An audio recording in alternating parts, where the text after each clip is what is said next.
सोनाली येथील पीडित महिलेची घटना होती, तुम्ही त्याच्यावरती काय कारवाई केली? यामध्ये सोनारी येथील त्या विवाहित मुलीच्या सासूने पोलीस स्टेशनला 26/12/2025 ला तक्रार दिली होती की तिला तिच्या जवळच्या नातेवाईकाने फूस लावून पळून नेले वगैरे अशी FIR पोलीस स्टेशनला अपराध नंबर 439/2025 चा दाखल झाला होता आणि कलम त्यामध्ये 137, 138, 87, 128 आणि 351 BNS प्रमाणे गुन्हा नोंदवून तपास पोलीस हवालदार बालाजी शिंदे यांच्याकडे होता.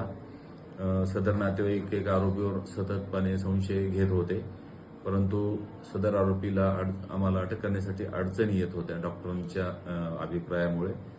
मग पोलिसांनी त्या प्रकरणात परंडा पोलिसांनी तांत्रिक तपासाच्या आधारे सदर मुलीचा शोध घेणे चालू केले आणि टीम 12-24 विश्वनाथ शिंदे, राहुल गायकवाड आणि पोलीस हवालदार भुजंग अडसूळ यांच्यासह टीम लातूर येथे रवाना झाली. तिथून एक क्ल्यू मिळाला.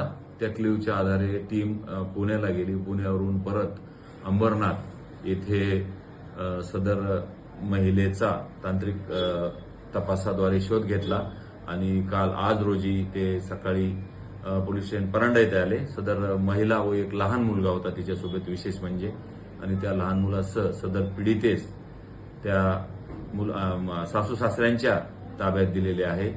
तर सदर प्रकरणामध्ये अतिशय काळजीपूर्वक तपास पोलीस हवालदार 12-24 शिंदे, अडसूळ आणि राहुल गायकवाड यांनी सतत पाठपुरावा केला आणि सदर मुलीला ताब्यात घेण्यामध्ये यश मिळाले. धन्यवाद.